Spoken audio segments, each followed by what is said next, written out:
So I was listening for all of the panelists for last 20 minutes. I could resonate one interesting facts there. While all of you have taken many takeaway from this, Schneider is actually practicing one important aspect, is that you have to take care of a customers of customers. Okay, you don't need to stop only at a customer where you sell or the intermediaries. You need to work with the customers of customers. But also I heard one more which is also resonate exactly with the Schneider's called, you need to take care of suppliers of supplier also.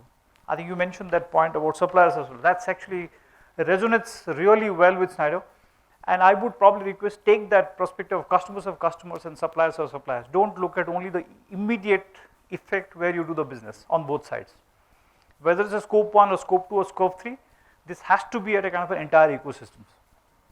So with this, if I really touch base something about India before I come to the slides. So what happened last probably 5 years, apart from a lot of acquisitions what Schneider did globally as well as the local, our business side in India has actually gone into 3.5 times to 4 times. We are clocking something like $3.5 billion of businesses, including the exports from India. Now, how the business model has actually changed or evolved for us is that we are doing what we have been doing in the past. That's what the business is all about.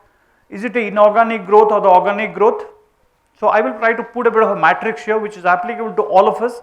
But the way Schneider looks at it, I think we all need to see how it has been seen as a really serious effect or the serious implications. What used to happen 5 years back is that you put your business performance, there is something called a product, and you talk about the solutions, then you talk about services, and that's where the business model used to stop. Then we brought in an angle in 2016-17 called software. Electrical company bringing the software angle. So that's where the business model got amplified with the software, and that started doing a bit of a predictive and preventive part of it. And slowly in 2018-19 onward, the software has actually taken a bit of a front seat to talk to the customers. The pyramid remains same, but the software and the services actually come to the first pyramid. Now that's where we didn't stop at all anymore. We said that's not the only game to be played. The sustainability need to be played on the top of this pole. So your sustainability, software and services comes at the first pyramid, but sustainability starts with it, then the product and solutions.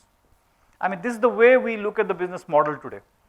So now with this, one more example to share, what exactly sustainability did to Schneider Electric. In less than 1000 days, 77 locations across the globe is fully sustainable with a net zero emissions. This is the fact. This from climate change, this is the CDP 100 and Euronext has qualified, and when they try to do a similar kind of a comparison with our industries, they see the Schneider Electric is the #1 sustainable company in this particular parameters. I mean, this is the way the probably mandate is. Now, what is the point here? The point here is the sustainability is not a talk, it is going to be part of our life. The moment anybody opens your websites, if it is talks about you are serving the customer for one of the wonderful experience, probably that should take a second step. Your sustainability agenda should be coming as the first step. In the end, I will talk about only one concept apart from Schneider, how we are driving, called green money. I don't know how many of you are really aware about the green money. I will talk about green money in the end for 30 seconds. I parked that little questions out here. Now, what happened for the overall businesses over the world? $34 odd billion what we have done in the last year. 5% of the revenue we have been trying to spend on our business every year with respect to R&Ds. 35,000 patents are running. 27 patents have been used for which we pay the fee, and every year we file 1,000 patents. And if I really draw a corollary to any of the competition, they are not even 1/5 of what we do in our field. That's where probably the patent part of it comes to the picture. When you look at the overall revenue across the globe, it is more or less divided. We are not concentrated in any part of the world. 29 to 38% is actually coming from across the globe, whether you go to the east part of it or the Europe part of it or the western part of it. 135,000 employees in 100 countries. But normally when I see this slide, I actually debate with my internal company. We are actually present directly or indirectly all 200 countries. 209 countries officially, we are present everywhere. Nepal and Bhutan also we service from India, and we have an indirect presence there. So it is not 100, it's actually 209 odd countries, and we actually cut across all kind of an segment, which is around 13 odd segments what we try, and everywhere in the world. Now the $35 billion when we look at it, industrial automation, energy management. Industry automation is all about industry, what we try to drive, and the energy management, we are the world number one with the $22 odd billion. So euro, this is what is the overall probably look at it. And the emerging economies is probably the growing economy, where we are investing on the software, we are investing on kind of an acquisitions of the startups. Even in India also we started buying some kind of a local startup. We have done in 2023 one company. Now this talks about a 60 years of journey. So if any of your organization is there for last 6 decades in this country, we are also with you for last 6 decades. We have been serving you for last 6 decades. So when you look at this, in the India, all this acquisition, the building base for till 2009, all 2000, if you all this look at it till 2009, it's all product acquisitions which you have done. Now look at the shift which has happened for last probably 10, 12 years. 2010, again certain product acquisitions we have done. Then we had a bit of Luminous. Now look at the story started from 2014. Invensys as a story. It's a software acquisitions. Now in the top 10 economies of the world where software companies are actually falling into certain acquisitions, we fall into top 3 companies in the world as a software acquisitions. So with that, if I look at here as a ETAP, then ProLite, then Aviva, all these 3, 4, the OSI Soft, this 4-5 brand itself is actually constituting something like $25 billion as a payout. The check has been cut by Schneider Electric last 3 years. I mean, that's the focus of a software part of it. The way I said, the software is in the down, now software is in the top, on the top of it sustainability is the further top. I mean, that's the way the movement has happened. Now this is one which is probably the Green Next JV with we started in India. Then this ETAP, ProLite, RAV Planner. These are all the things which is actually take customer of a customer or supplier of supplier, you call it. We wanted to really make the ecosystem which is working to serve our customer more digital, more efficient. And these are all the software which can be used by them to make their products and efficiency a little more faster than what they used to do before. Now on this is more of a like India, which is around 33 odd thousand employees what we talk about. And this is combining all 6 and 7 legal entities, 60 plus all kind of sales offices which is directly servicing customers, and 30 odd diverse manufacturing facilities. And out of this 30, I think in India the 77 location is a net zero what I mentioned. Around 2 or 3 sites in India we also made it net zero in last year, and we are going to probably make it all the 30 in before 2025. Most of our, like you talk about any large manufacturing company in India today, their net zero ambitions is around 2027 or 2030, but our net zero ambition is actually not more than 700 days from as we speak today. And 260 odd countries we actually, the customers we actually started exporting from India. So India is actually seen as a kind of export hub through these 30 odd factories. And this transition has happened from when? Not probably like 30 years back, just for probably 4 or 5 years back. So in India, I think we are not only looking at the India to be served, we are also serving the global customers through our global entities, and India is seen as a kind of such a large footprint to be created for the global customers. This is a very interesting side which can actually help you to understand, and we are going to create an experience for all of you pretty soon, the touch and feel experience through this. If you look at your building, in which you have a data center, smart home, electric vehicle, smart building, energy storage, and the smart grid connection. These are all probably the typical architecture for the building what all of you follow. Now plant to plug you call it, or the switches from the transformer to the switches what you call about, every aspect of it, Schneider has a presence. And if you come to the Schneider, you have a solution for everything. Many of the people don't even probably practice end to end. They practice only half of it or maybe two-thirds of it and all that. Now microgrid is a smart grid, microgrid is a concept. Bhupesh just talked about it. If a data center is actually coming up with the facilities and it has to be probably no kind of redundancy is allowed or to be kind of encouraged, then smart grid, microgrid is one of the solutions. So if you look at this as an architecture for it, it is created not to probably just say the Schneider is all about, but in the future it's probably in the less than 4 to 6 weeks will come with an experience You just touch it, it will give you a bit of a complete end-to-end application what you can actually go through. And that is nothing but the efficiency part of it and the productivity part of it, what all of you can experience by using the Schneider solutions. Now, if you look at this is one of the nice building what we are into. In this process, you have certain called the mobility part of it and the power management, security, the space management. What you in any building, the base building is actually done, but the floors has not been done. It is definitely not called for efficient building, not a smart building at all.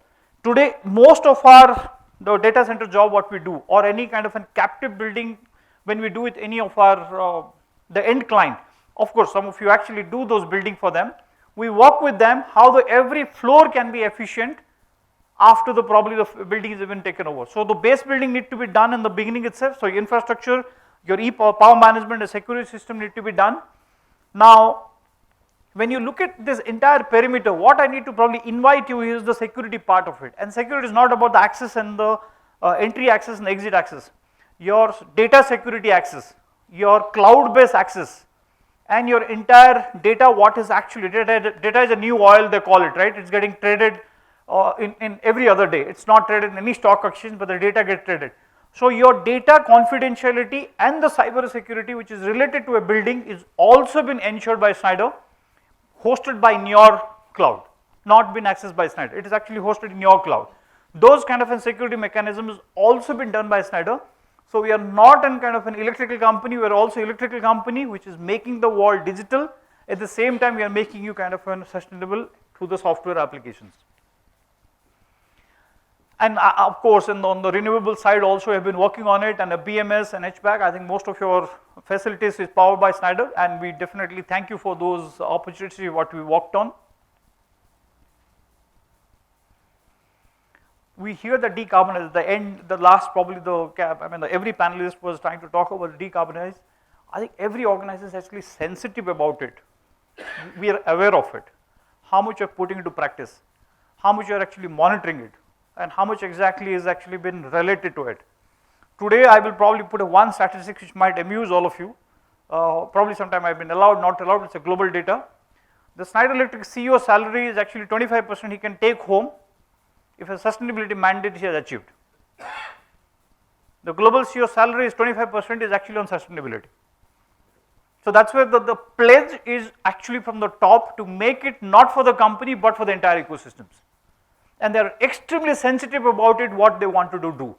Now with this, if you can talk a little bit about a building space, if you talk about hospital, whether it's a government hospital or the private hospitals, it is powered by Schneider, not from the energy management and automation point of view alone, but also from the monitoring and measuring, from the sustainability angle and the EcoStruxure solution what we have offered to most of our hospitals and the clients.